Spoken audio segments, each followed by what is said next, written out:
कि हमारी सत्संग का जो विषय है वो ये है कि भाई हमने प्रथम ही कहा था कि जो है वो सूरत के जीव के 3 मार्ग हैं। एक है अक्षर से शर की तरफ, दूसरा है शर से अक्षर की तरफ, और जो तीसरा मार्ग है वो है अक्षर से उस परम अक्षर की तरफ जाना, यानी आत्मा का परमात्मा की तरफ जाना। उसका क्या रहस्य है? आज वो कैसे जा सकती है आत्मा परमात्मा तक, कैसे उसका मिलन हो सकता है? बहुत प्यारा विषय है और बहुत इंपॉर्टेंट विषय है। तो सत्संग पूरी सुनिएगा और आपका हृदय कहेगी जो मैं बात बोल रहा हूँ वो सत्य है, तो सत्संग को शेयर भी ज़रूर कीजिएगा, जैसे सभी सत्य को जान पाएँ और सत्य का लाभ ले सके। तो प्रथम हम बंदगी करते हैं। बंदगी मेरे सदगुरु कबीर साहिब को बंदगी, बंदगी धनी धर्मदास साहिब को बंदगी, बंदगी गुरु नानक देव साहिब, गुरु अंगद देव साहिब, गुरु भीखा साहिब, मलुकदास साहिब, गरीबदास साहिब, रेरीदास साहिब, अचलूराम साहिब, दासदास साहिब, बनानाथ साहिब, रोयल साहिब, मेरे सदगुरु विशनदास, सदगुरु प्रागदास, सदगुरु गिरदाईदास साहिब को बंदगी, सर्वे संतों को बंदगी, सकल हंस को बंदगी, साहेब बंदगी सतनाम। देखें तो पिछली हमने सत्संग में ये जाना था कि भाई अक्षर शर की तरफ कैसे आता है, क्या कारण है जो जीव आत्मा इस संसार में आई, शर यानी ये संसार। और दूसरा हमने ये मार्ग, ये जो है सत्संग इस विषय पे किया था कि भाई जीव आत्मा इस संसार में आ तो गई, लेकिन वो इस संसार से मुक्त होकर कैसे अपनी आप को जानेगी, क्योंकि आज उसको अभी तक ये नहीं समझ में आया कि मैं हूँ क्या। वो अभी तक अपने आप को शरीर समझ के बैठी है या मन समझ के बैठी है। वो ये नहीं जानती कि वो ना शरीर है ना मन है, वो तो है परम सत्य यानी आत्मा है, और आत्मा सत्य है, यही सभी शास्त्रों में लिखा हुआ है। लेकिन मैंने ये भी कहा था कि ये सिर्फ कहने और सुनने की बातें हैं। सबको, आज जितने भी गुरु हैं सबको पता है कि मैं आत्मा हूं, लेकिन शब्दों में सिर्फ उनको पता है। आप उनसे पूछें क्या आपने कभी उसको अनुभव किया, तो उनके पास कोई जवाब नहीं है। और जिसने अनुभव नहीं किया वो जो भी बातें करेगा वो सारी की सारी बातें झूठी होगी, क्योंकि आत्म अनुभव ज्ञान की, आत्मा का ज्ञान है ही अनुभव के ऊपर, और उसके अलावा जो भी है वो सारा असत्य ज्ञान है। तो हमें अनुभवी बात करनी है, सिर्फ शब्दी बातों पे विश्वास नहीं करना। ये तो शब्दी बातें तो सारे कर रहे हैं। तो आज जो हमारा विषय है वो इससे भी आगे है, वो है अक्षर का परम अक्षर की तरफ जाना। अब क्या होता है, जैसे कोई ये जान जाए, यानी कि सच्चे सदगुरु सच्चे संत के पास जाए, उसकी सत्संग सुने और वो ये समझ जाए कि मैं अक्षर नहीं, मैं शर नहीं हूं, मैं मन नहीं हूं, मैं शरीर नहीं हूं, मैं तत्व नहीं हूं, मैं इन तत्वों से न्यारा नी तत्व हूं, मैं अक्षर हूं, मैं आत्मा हूं, मैं अजर अमर अविनाशी हूं, ये जान जाए। अब जो जान गया है, अब वो प्राप्त करने की उसके हृदय में लगन होगी। अब प्रथम तो जानना है कि मैं हूं क्या, जान गए, फिर आगे उसकी खोज करनी है। साहिब कहते हैं आत्म चीने परमात्म चीने, संत कहावे सोई, ये भेद काया से बाहर बूझे बिरला कोई। अब ये जो सारा खेल है ये शरीर के अंदर है ही नहीं, हम शरीर के अंदर उसे ढूंढ रहे हैं, इसीलिए तो हम उसको प्राप्त नहीं कर पा रहे हैं। और यहाँ हम बाहर ढूंढ रहे हैं, यानी संसार में कोई मंदिरों में ढूंढ रहा है, कोई मस्जिद में ढूंढ रहा है, कोई कहाँ ढूंढ रहा है, कोई कहाँ ढूंढ रहा है। अब हमें करना क्या है? साहिब कहते हैं कि गुप्त प्रगट बाहर भीतर सकल ठोर में सूझे, कह कबीर सुनो भाई साधु संत होए सो बूझे।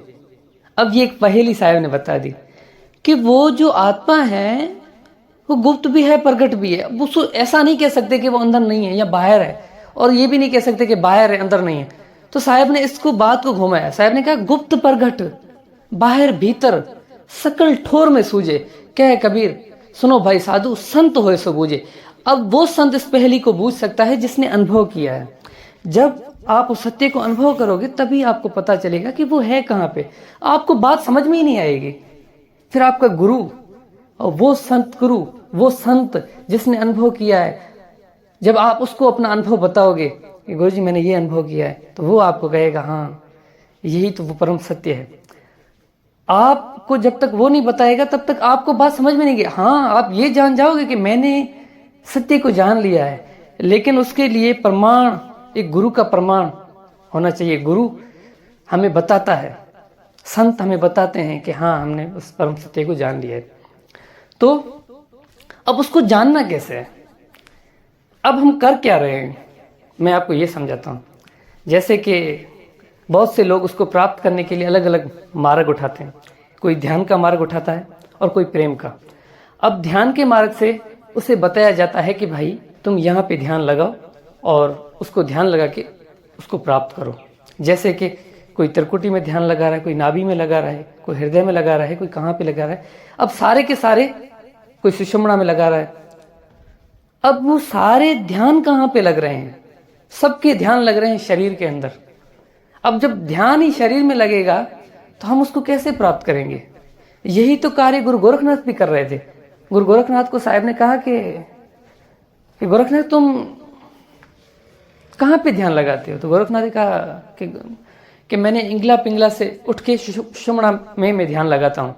तो साहब ने कहा कि इंगला बिन से पिंगला बिन से सुषुम्ना नाड़ी, कह कबीर सुनो जथी गोरख तुम कहाँ लगाओगे ताड़ी। कि गोरख अब तुम कहाँ लगाओगे? जब ये शरीर ढह जाएगा, जब ये शरीर खत्म हो जाएगा, फिर तुम कहाँ ध्यान लगाओगे? आज तो ये शरीर है, जीवात्मा की ताकत से ये शरीर चल रहा है, उसकी ऊर्जा से ये शरीर चल रहा है। लेकिन जब ये शरीर ढहेगा, जब वो ये शरीर को त्यागेगी, तब कहाँ जाओगे तुम? तब कैसे ध्यान लगाओगे? यानी तुम्हारी आत्मा, तुम्हारी जीव आत्मा वो इसी शरीर में फंस जाएगी, यानी तुम तो मुक्त हुए ही नहीं। तो फिर तुम कैसे कह रहे हो कि मैं परमात्मा को प्राप्त कर सकता हूँ शरीर में ध्यान लगा के? तो इसको त्यागना है। अब ये जो ध्यान है वो गुरु देता है। जब हम गुरु करते हैं, जब किसी के शिष्य होते हैं, वो गुरु हमें बताता है कि हमें ध्यान कहाँ लगाना है। मैं सिर्फ आपको सहने दे रहा हूँ, मैं आपको ये बता रहा हूँ कि होता क्या है, ये नहीं बता रहा हूँ कि कहाँ लगाना है। वो तो भाई सच्चा संत और सदगुरु ही बता सकता है। और दूसरा मार्ग है वो ये है कि प्रेम भक्ति भाव, यानी कि आपके हृदय में गुरु प्रेम पैदा करता है। इसका अर्थ है कि सिमरन का मार्ग। प्रेम का अर्थ है सिमरन। साहब कहते हैं ना, साहब का भजन है, सिमरन कर ले रे मनवा तेरी बीती उम्र हरि नाम बिना। कि सिमरन करना है, सिमरन से उसको प्राप्त करना है।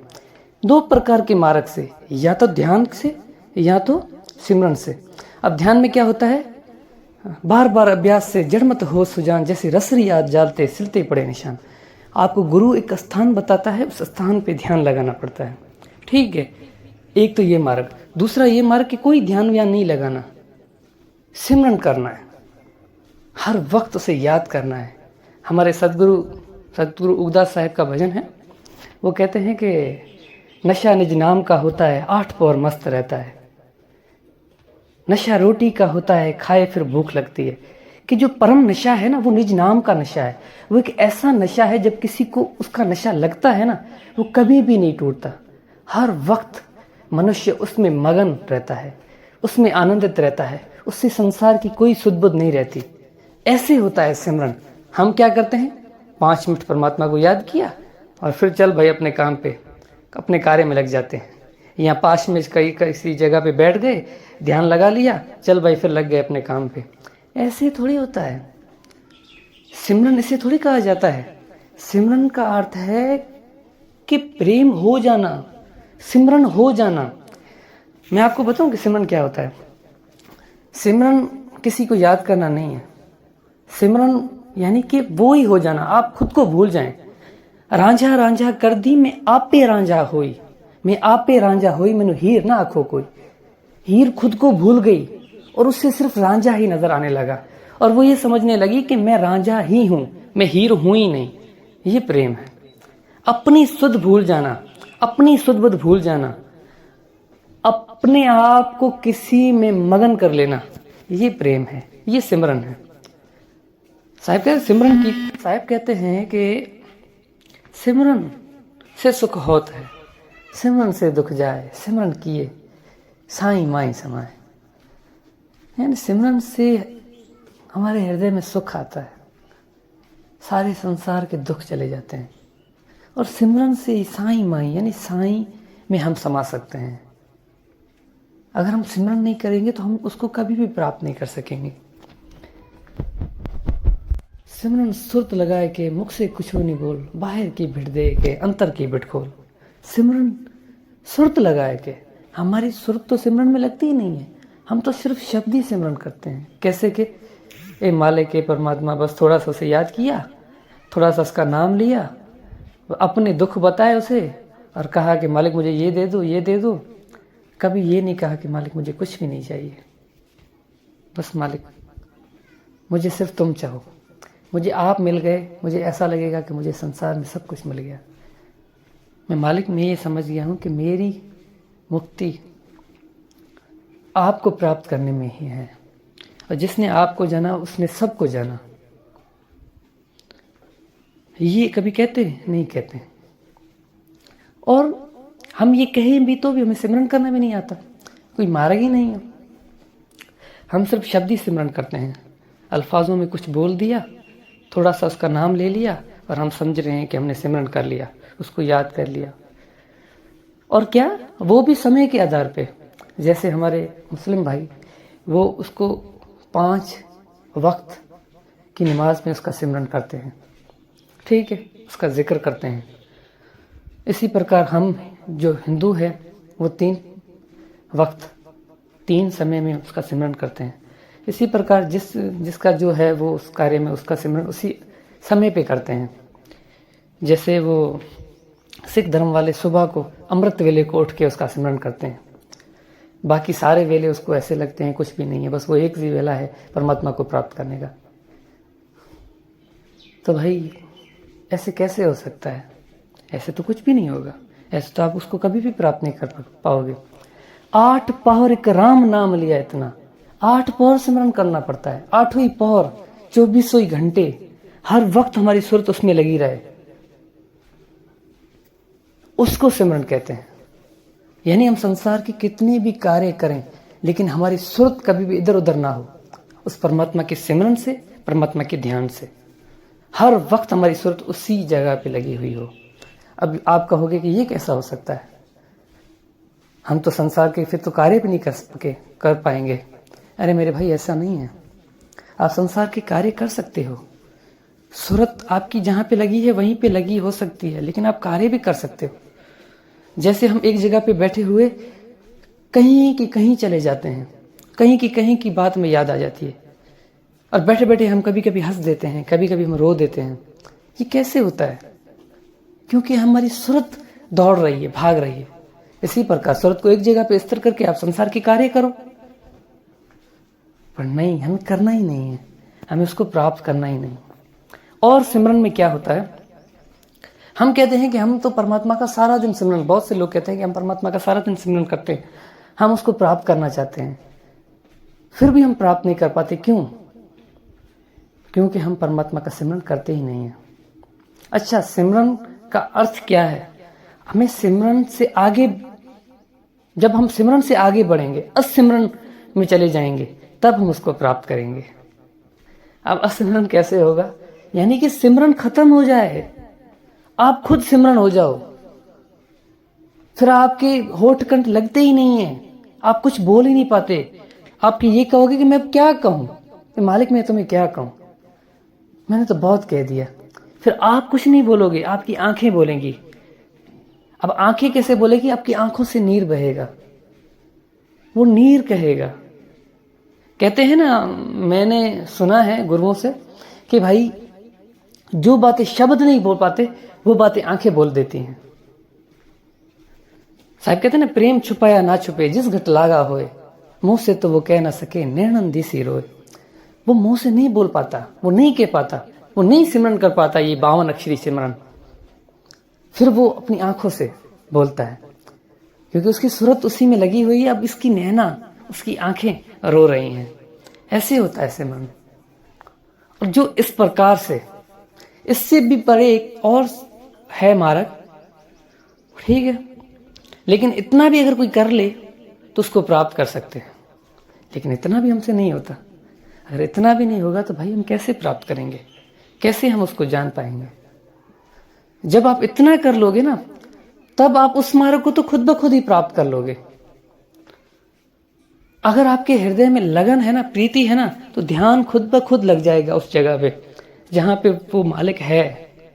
जब आपके हृदय में प्रेम होगा ना, मालिक आपको मार्ग खुद ब खुद दे देगा। ऐसा गुरु से आपका मिलन करवा देगा जिस गुरु ने उस सत्य को प्राप्त किया है। आपके हृदय में लगन ही नहीं है, तो मार्ग कहाँ से मिले, परमात्मा कहाँ से मिले? मैंने सुना है, किताब पढ़ी थी, उसमें किताब में लिखा हुआ था कि जो मनुष्य परमात्मा को प्राप्त करने के लिए जो प्रथम कदम उठाता है, तो वो प्रथम कदम ही उसका आखिरी कदम हो जाता है। अब प्रथम कदम ही आखिरी कदम कैसे?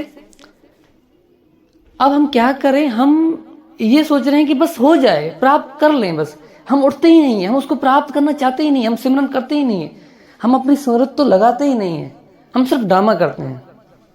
अरे मेरे भाई, ड्रामा गुरु के सामने कर सकते हो, मेरे सामने कर सकते हो, संतों के सामने कर सकते हो, लेकिन उस परमात्मा के सामने कैसे करोगे?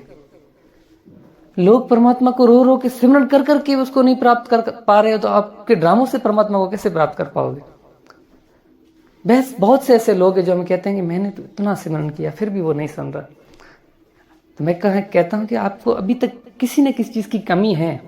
अभी भी आप इस संसार में हो, आप बोल रहे हो शब्दी कि मैं आप उससे बहुत प्रेम करता हूं, लेकिन अभी भी किसी न किसी चीज की कमी है। वो किस चीज की कमी है वो सिर्फ आपको पता है या आपके परमात्मा को पता है।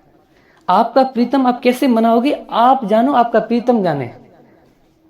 गुरु का काम है मार्ग देना, आप मालिक को राजी करना सिर्फ आपका काम है।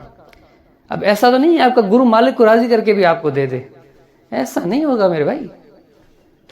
करना आपने खुद है, गुरु ने सिर्फ मार्ग देना है। तो यही आज की हमारे सत्संग का विषय था। तो विषय में यही था कि उसका सिमरन करना है, उसका ध्यान लगाना है, लेकिन गुरु से पूछ के। साहब कहते हैं गुरबिन माला फेरते गुरबिन करते दान, गुरबिन दोनों निष्फल है, पूछो वेद पुराण। कि गुरु के बगैर आप कितना भी सिमरन करो, कितने भी दान पुण्य कर लो, वो अधूरी है सारी, कोई किसी काम की नहीं है। तो हम परमात्मा को कैसे प्राप्त कर पाएंगे बिना गुरु के? गुरु तो हमारा मार्गदर्शी है, गुरु तो हमारा मालिक है। गुरु बड़े गोबिंद से मन में देख विचार, हरि भजे सो रह गए गुरु भजे। ये क्यों बोला गया है? कि गुरु आपको रास्ते पे चलाने वाला है, गुरु आपको रास्ता दिखाने वाला है। तो भाई उस सत्य को प्राप्त करने के लिए गुरु की खोज करो और संतों ने जो मार्ग बताए हैं उस मार्ग पे चलो। बस इसी मार्ग से आप उस सत्य को प्राप्त कर सकते हो। तो यही आज के हमारे सत्संग का विषय था। आज के लिए बस इतना ही। साहेब बंदगी सतनाम।